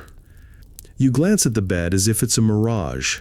The rope frame creaks softly, the straw tick is plumped as much as plumping allows. You pull the coverlet back and see the little bed warmer's scorch mark in one corner from last winter. Lesson learned. Bed warming pans with coals turn sheets cozy and houses into cautionary tales. You prefer slipping a brick from the oven into a sock and tucking it at your feet. Second joke. You market this to yourself as artisan foot therapy, locally heated, no extra charge. Historians still argue whether the phrase "sleep tight" truly comes from rope beds that needed tightening, or if it's just an appealing story people repeat because it sounds like a lullaby. Either way, you give the frame an experimental tug and approve of the twang. Before you lie down, there's one more small rite: the room. You lift the window latch to trade one lungful of bakery for one lungful of river and stone. The night answers with a cool kiss and the distant clack of a watchman's stave. Paris keeps its own heartbeat after dark. Lanterns wink down the street because the city fathers decided, decades ago, that light beats fear if you hang enough of it in the right places. You listen for trouble out of habit and hear only ordinary life. A late cough, a carriage grumbling, a couple arguing in affectionate grumbles about nothing at all. Back to the bed. You slide in and the straw tick sighs, prickly in a way your exhausted skin registers as not unpleasant. Your wife joins, careful of your linen bandage, and the two of you fit into the familiar parentheses you've made of yourselves. You pull the blanket up to your shoulders and, because you are who you are, say a short prayer for the oven to keep its temper, for the flour sacks to be honest, for the apprentice to wake before the spoon falls into the sponge. You include Saint Honoré, and, because it costs nothing, a nod to Saint Martha for kitchen patience. Third joke, you add a petition that cats be canonized retroactively for their services to dignity and pest control. A fringe tidbit, one you picked up from a neighbor's aunt. On nights when sleep won't come, burn a slice of bread black, crush it, and steep it in hot water, toast water, as a tonic for nerves and unsettled stomachs. If anyone is qualified to prescribe that, it's you. You've seen it offered at lying-in beds and sick rooms. You've taken it yourself on a riot rumor morning when your chest felt like a nest of sparrows. Does it work? It tastes like a raincoat, but it's warm, and warm counts. Your mind naturally reaches for the old debate about sleep itself. In this century, it often comes in two acts. First sleep, then a wakeful watch in the middle, an hour or so for prayer, quiet talk, or checking the fire, followed by second sleep till dawn. You've lived that pattern without reading a word about it. It arrived on your schedule like yeast and water. Historians still argue whether segmented sleep was universal across classes or heightened in rural households with quieter nights, but in your world, the split is simply what the oven allows. Your watch is when you mend a Benetton, stir a sponge, or count the day's coins with your wife whispering numbers you pretend to remember. The candle gutters slightly. You cup the flame, trim the wick, and set the snuffer close. tallow leaves a little crown of smoke that lifts and vanishes like a moth deciding on other plans. In the soft hush, your senses keep cataloging the room, lavender, dry and sweet. Linen, sun-bleached long ago and washed in river water. Soap's faint sharpness. A ghost scent of the shop that refuses to let go of your hair. The cat kneads once at your ankle and settles with the authority of a foreman. You make a few sleepy promises to yourself. Tomorrow you will finally patch the draft at the stair bend. Tomorrow you will move the chamber pot farther from the candle's reach. Tomorrow you will teach the apprentice to tie his apron before he starts sweeping. Tomorrow you will not answer peppermint if anyone asks the time. These are good promises. You will remember at least one of them. Mainstream fact folded gently. Chamber sticks and snuffers are as common as spoons in households like yours. Tallow drips on tin saucers.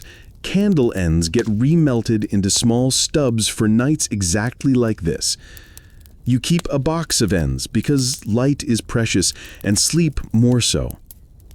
When you snuff the flame, the dark is not absolute. It's gray and soft, shaped by the window's seam and the last ember red under the oven downstairs that somehow speaks up the flue to say, "I'm here." You let your breath lengthen. You try that trick the midwife taught you. Count to 4, breathing in, to 6, breathing out, as if you were braiding air instead of rope. Your body unwinds by inches. The heartbeat you used to hear as a drum becomes a slow metronome. You feel the warm brick in its sock at your feet and think, fondly, of your dragon den beneath the oven. Then you do not think. On the ledge, the wooden saint keeps his quiet watch. On the chair, your apron hangs, ghost of a person who will wake before the city decides its morning. On the floor, your boots lean together like conspirators. Outside, the watchman taps twice and moves on. Inside, your wife's breathing steadies. The cat purrs. Your shoulders finally let go. If there's a dream, it starts with steam sighing from a loaf and turns into a field of wheat listening to its own music. It is not exciting, it is perfect. You wake to Sunday with the same shoulders you had Saturday, which is to say, the same argument between bone and dough. In theory, this is your day of rest. In practice, Sunday is a promise the city makes with crossed fingers behind its back. Bread does not keep the calendar you keep, it keeps the one everyone's stomach agrees on. The bells tell you it's morning long before the sun makes up its mind. You listen from the pillow, counting peals with a baker's arithmetic. First Mass means a rush afterward. Second Mass means another trickle. Vespers means one last request for just a small loaf for the road. You have a fantasy in which you sleep through all three and wake restored, saintly, and possibly taller. Then your cat taps your cheek delicately, like a supervisor with a tiny paw, and your fantasy clocks out. Mainstream truth. In Catholic Paris, Sunday is officially for worship and rest, but provisioning the city is considered necessary work. Bakers are permitted, even expected, to bake, especially in the small hours, so that after Mass, families can carry home warm loaves the way they carry home news. The authorities weigh your bread on Sundays the same as Mondays. The city's appetite doesn't take a holiday, and neither do the scales. You tell yourself this while putting on yesterday's apron, an act of wardrobe continuity that passes for piety in your trade. Your plan, refined over years, bake early, sell quietly, then actually rest. A cunning plan. You ease downstairs, banked coals winking, and set one modest batch to rise. Mostly pain bis for households who like stew thickened with bread, plus a tray of small rolls for the elderly neighbor who claims they're easier on the jaw. Your apprentice arrives rubbing his eyes and announces he is practicing Sabbath modesty, by which he means moving slowly. You raise one eyebrow. He speeds up, modestly. There's a fringe thread to Sundays that you've come to love. Pain béni, the blessed bread, not the host, that's another sacred world. This is a parish custom, a fine white loaf offered by a household, blessed, then shared among the congregation after Mass or passed to the poor. Some weeks it's the butcher's wife, some weeks it's you, slipping a handsome round to the sacristan with a nod. The loaf travels farther than you do on Sundays. It hears more stories. You imagine crumbs carrying news like little homing pigeons. Historians still argue whether Sunday restrictions on commerce in 18th century Paris were strictly enforced across neighborhoods or flexed informally for necessary trades like yours, and whether bakers adopted their own localized customs, no kneading during High Mass, deliveries only by foot within certain hours, to keep the peace with parish and police alike. You abide by the version your street believes in. Keep the oven quiet when the bells are loud, keep the door half open and your voice soft. Keep the ledger honest and the cat off the counter. Mostly successful on all counts. After first Mass, your doorway fills, not a queue exactly, more a loose conversation that keeps happening in your direction. Women with baskets under shawls, children tasked with the great responsibility of carrying rolls without nibbling them, two men debating wheat as if they grew it themselves. You pass loaves hand to hand, and the city's tempo feels kinder today. Less bargaining, more blessings murmured out of habit. Your wife runs coins with the deftness she saves for days when tempers aren't set to high heat. She slips a heel to a boy whose eyes keep drifting toward the cooling rack. He doesn't thank her with words. He thanks her with crumbs on his smile. You aim the morning like an arrow at an hour of rest. You do not overreach. You do not start a giant batch. You do not say yes when the cafe owner proposes just 20 more, as if 20 were a synonym for mercy. You practice a new discipline called no, but kindly, which sounds a lot like later. First gentle joke. You tell the apprentice you've invented a device called a Sunday, where time expands by simply deciding to. He asks how to build one. You say, start with a nap. He looks reverent. By late morning, the shop is tidy. The oven hums like a cat, content to be merely warm. You climb the stairs with a deliciously blank intention, horizontal. Your wife has already aired the sheets. The room smells like sun on linen and the faint memory of lavender. You surrender to the bed with exaggerated politeness. "Excuse me," you tell the mattress. "I'll only be a moment." Second gentle joke. You swear you hear the straw sigh, "At last, a customer I can serve." Sleep on Sunday is different. It arrives not like a fall, but like a long hallway with doors opening as you walk. Shoulders unclench, jaw unknots, breaths lengthen, thoughts lose their edges. You slide into it and immediately dream of absolutely nothing. A luxury so pure, you would sell it by the slice if you could. You don't get to finish the slice. A knock. Not urgent, just persistent. Your eyes open to the kind of disappointment usually reserved for spoilers. The sacristan's boy stands at the bottom of the stairs, hat in both hands. The widow on the corner, arthritis today, asks whether you have a small soft roll left. You do. Of course you do.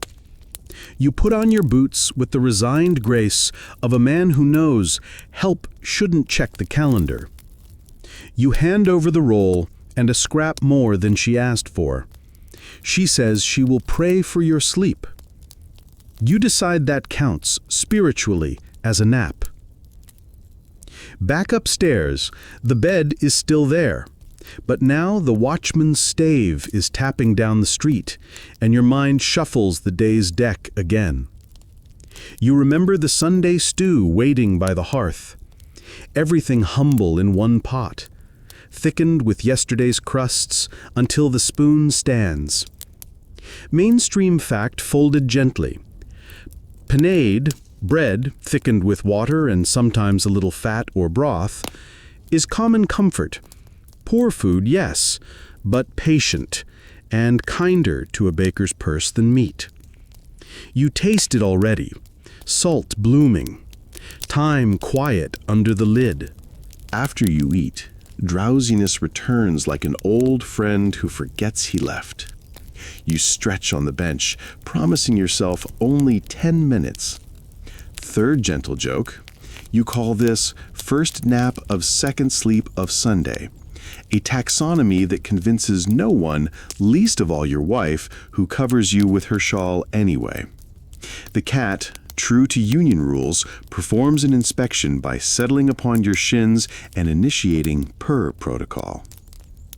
There's always one chore that steals into even the best Sunday: mending.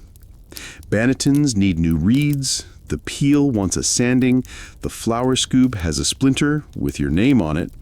You can do this sitting down, which makes it disconcertingly close to rest. Your hands move in small, tidy work, and your mind drifts to the guild. Dues due, a rumor of a meeting, a whisper about who's in favor and who isn't. Historians still argue whether guild life cushioned bakers on weeks like this or wrapped them tighter. Protection versus restriction, fraternity versus narrower roads. You live with both facts truthing at the same time. Afternoon softens. A neighbor stops in not to buy, but to trade news and a jar of pickles. Your wife swaps for a roll and the recipe for the sweet vinegar she swears keeps colds at bay. You filed the idea next to toast water in your mental cabinet labeled Remedies? The apprentice returns from his modest errand, having discovered a new market truth. People who say they don't want bread will take it if it is sliced for them. He beams. You promote him to assistant slicer with the solemnity of a ceremony you just made up. Evening is the part of Sunday that almost keeps its promise. The oven is truly quiet. The street tires of itself. The bells change tone, less peal, more glide. You sit with your wife by the window, not talking, counting lanterns down the street like lazy stars. You make a plan for Monday that includes a realistic number of loaves and, if the saint smiles, a realistic number of naps. There's a rumor among older bakers that Monday is the true day of rest. Saint Monday, they call it with a wink. The day artisans recover from Sunday sociability. You've heard songs about it in taverns. In your line, the notion is romantic, bordering on unrealistic. Monday has bread in it the way water has wet. But you allow yourself a tiny heresy, a slower first batch, a longer coffee, a sterner lecture to the apprentice about spoons and sleep. You bank the fire one last time and climb the stairs, pausing to touch the wooden saint on the ledge. A real Sunday soon, you tell him, and a little peace that stays. He does not contradict you. In bed, You practice gratitude like another craft. For the quiet hour that did happen, for the stew that remembered you, for the roll that fetched a blessing, for the cat who does not observe the Sabbath but respects naps. You breathe long, and the city breathes back. Tomorrow will come with its usual list: flour, wood, water, patience. But tonight was nearly restful, which in your life is as good as law. You turn on your side, and the straw settles. Your last thought is a small, stubborn loaf cooling on a sill, unbothered by bells or lists. You envy it, briefly. Then you join it. Success smells like crust. Not money, though coins clink a pleasant little lullaby in the till, but crust. That deep, toasty perfume that announces to the street that you did it again. Coaxed a living, breathing dough through fire without scorching its feelings. The door opens on its own, almost, people following their noses like sailors chasing a friendly wind. Compliments arrive first, cash second. "Golden today," someone says. "Best yet," says another. You nod gratefully and discover, not for the first time, that praise wakes you more than coffee, and almost as much as panic. You wish you could taste it the way they do. Your tongue is a veteran in this war. After hours of nibbling test heels, checking seasoning, and swallowing crumb to judge moisture, your taste buds are soldiers on leave, tired, polite, slightly deaf.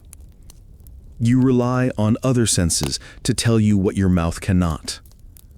You listen for the song, that fine crackle as loaves cool, tiny fractures whispering along the crust.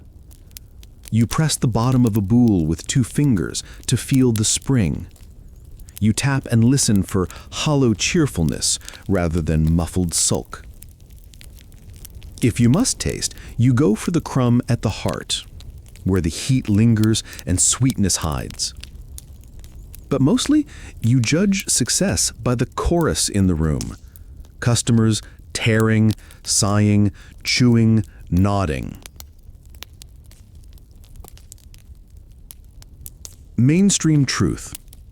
For most Parisians of the 18th century, bread accounts for a staggering share of daily calories, half, often more, and the city organizes itself around supplying it. Price and weight are set by regulation. Inspectors appear with little scales like pocket omens. Guilds and police pull a web tight enough that even your naps feel supervised. In that web, a perfect bake is not just art, but insurance. A good crust buys you patience on days when flour runs thin, and gratitude when rumors try to sour the dough before it rises. The counter glows with rows of loaves like soldiers on parade.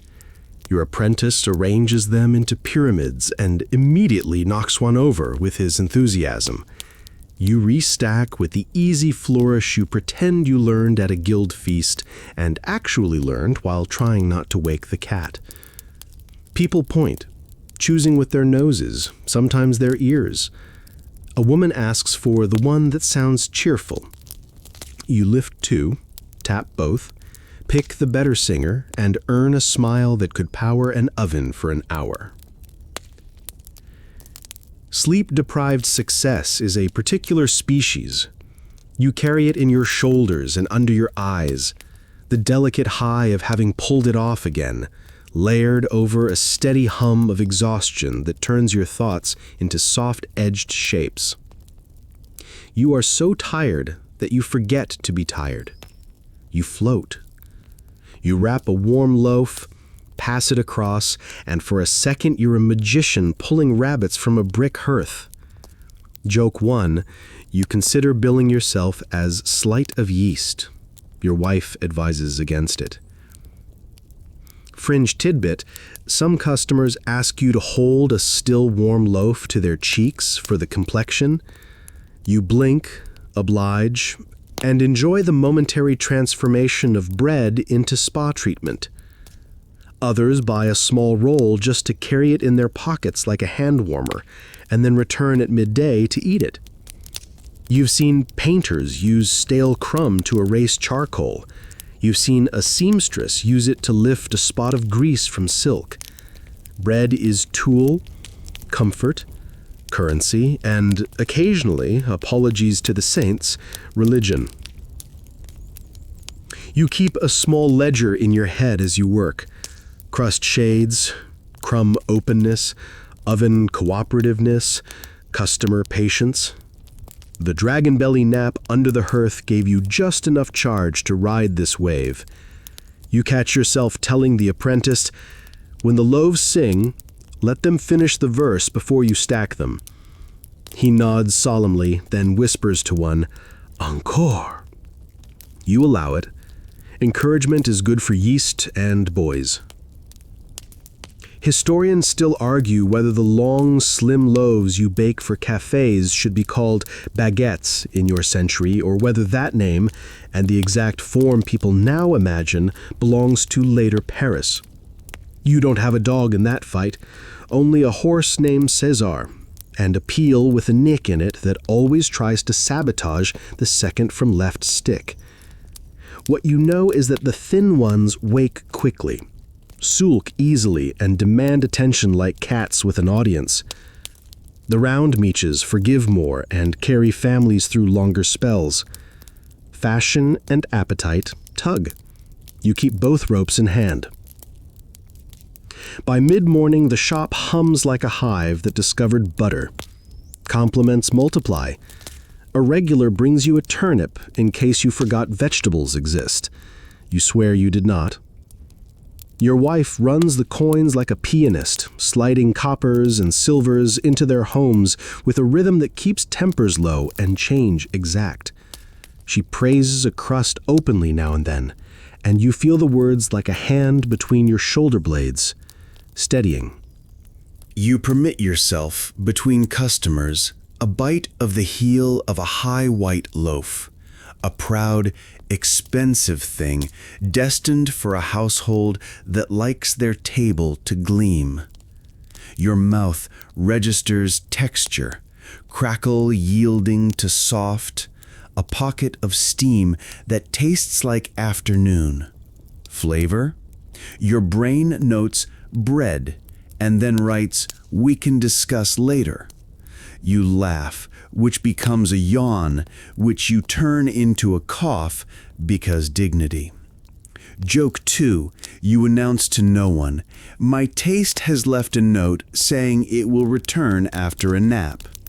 The cat signs it. When success is obvious, superstition takes off its shoes and sits in the corner pretending not to watch. You touch the little saint on the ledge without making a scene. You straighten the peel on its hook, lest the hook think itself unnecessary. You thank the oven silently for not choosing today to be temperamental, and promise it a little extra love with the birch broom later. A fringe belief says a crumb fallen upside down predicts a busy afternoon. You find one upturned, and the apprentice gasps as though you just read the future in tea leaves. You nod gravely and mutter, "2 baskets more," then watch with amusement as he prepares exactly 2. A gentleman asks you about your flour, as if it has an ancestry worth reciting. You keep it simple: the mill, the grind, the season's temperament. You mention the faint sweetness that good wheat carries when the fields got just the right sun. He declares himself enlightened and asks whether bean flour ruins everything. You say that adulteration exists and noses tell the tale. Good crumb smells like fields and toast, not chalk and worry. He buys 2 loaves and an opinion. Your hands have a way of telling you what your mouth can't. The dough this week felt obedient in the first fold and a little proud in the second. It proofed with a modest dome instead of a swagger. It slashed clean and opened like a smile rather than a grimace. All these are tiny successes you would celebrate with a long-savored bite if you had the palate of someone who slept. You do not. You celebrate by catching your wife's eye across the counter, both of you doing that small, private nod that means yes. Mainstream aside, tucked gently between sales, guild life hums in the background.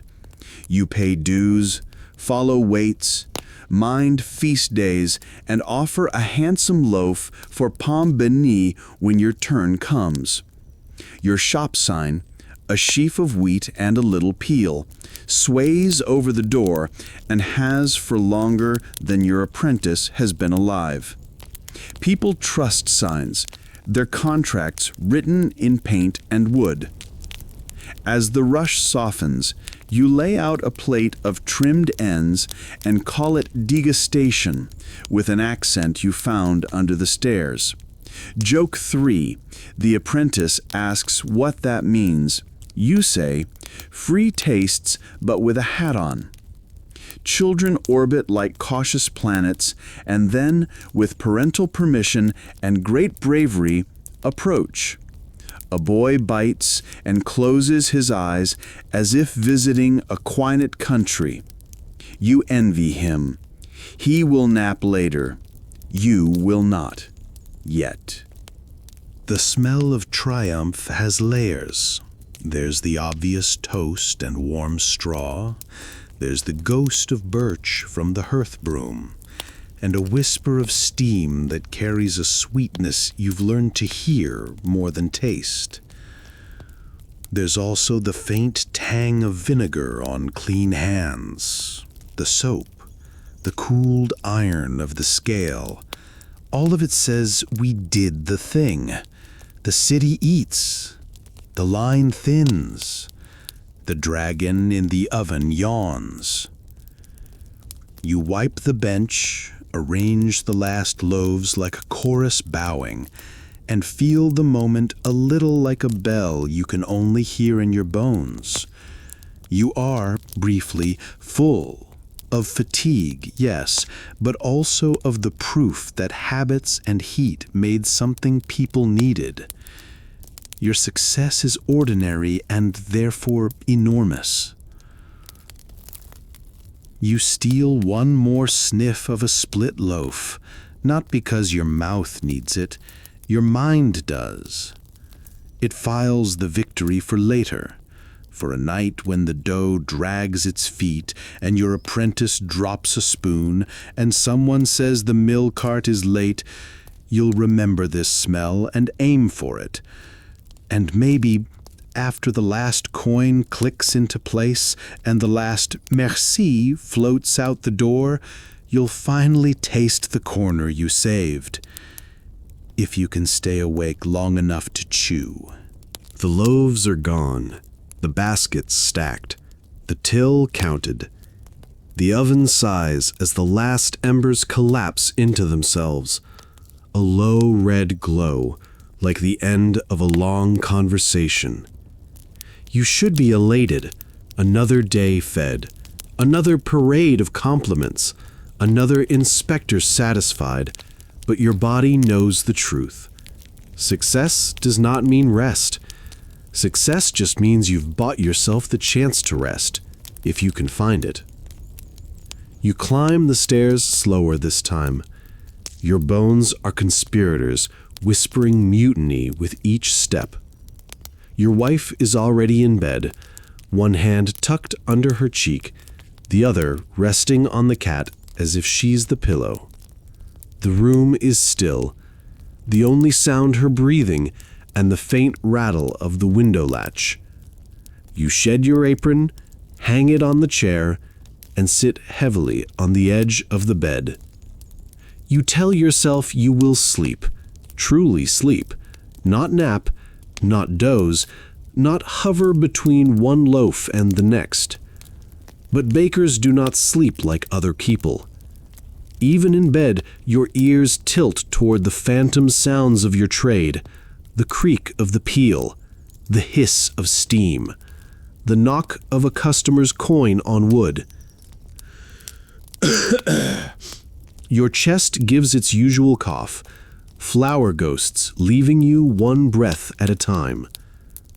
You lie down, pull the blanket over your shoulders, and close your eyes. Darkness is immediate, but still your mind lingers in the shop. You picture the oven, banked but not extinguished, a dragon with one eyelid open. You imagine the dough left for tomorrow, rising silently like a watchful tide. Your apprentice's snores echo faintly in your memory. Sleep edges closer, but not yet. Historians still argue whether bakers in this century ever truly rested, or if their lives became one long, broken watch, segments of slumber fitted awkwardly into the city's appetite. Letters and memoirs suggest both. Some managed 6 hours split into halves, others lived on a patchwork of 20-minute dozes. You belong firmly in the latter camp, though tonight you hope, foolishly, for more. You turn on the side, adjusting the linen bandage on your wrist. The straw tick crinkles beneath you, familiar, forgiving. The lavender sprig still breathes faintly from the shelf, a whisper of calm in a life that rarely offers it. The cat shifts, purr vibrating through the bed frame, a metronome of comfort. For a moment, you almost let go. The first heaviness arrives, that sinking warmth that drags you toward dreams. But the city has trained you too well. Your eyes snap open at a noise that isn't there.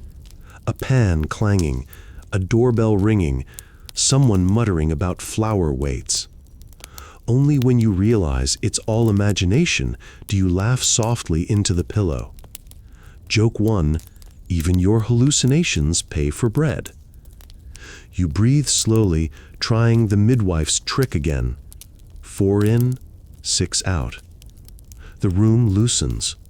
Your wife murmurs something in her sleep, perhaps your name, perhaps the word enough. You agree with both. Tomorrow will bring the same, flour sacks to haul, ovens to tame, naps to snatch like stolen fruit. And you will answer, because bread does not ask politely, it demands. But tonight, you let your body soften into the bed and whisper your own demand. Just one stretch of sleep where no one wakes you, no bell rings, no oven growls. Your last thought before dreams claim you is simple. Bread is life, but life surely deserves a little sleep. And now we let the bakery fade. The oven cools to a soft ember, its glow dimming until it is no more than a memory of fire. The counters are bare, the shelves quiet, the cat curled in her private kingdom of blankets. Paris outside drifts into its own slumber, lanterns flickering like tired eyes, streets emptying of voices until only the distant hush of the river remains. You are not kneading now, not hauling, not shaping, not waking at every phantom sound. You are simply resting.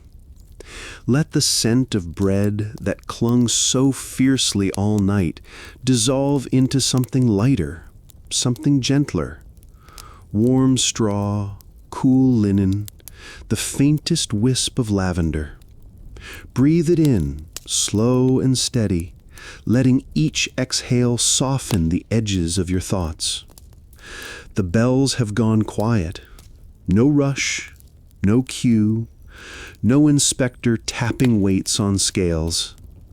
Just you, in the hush, your body heavy and safe. The rhythm of the city cannot reach you here. The oven sleeps, the apprentice sleeps. The whole street at last agrees to let go. So let yourself do the same. Feel your muscles unclench, one by one, like knots loosened in warm water. Let your chest rise and fall, unhurried. If stray thoughts return, about dough, about fire, about the endless demands of bread, greet them kindly and let them pass, like customers you no longer need to serve. This is your hour, your rest, your sleep. Good night, Baker. Good night, Paris. Good night, listener.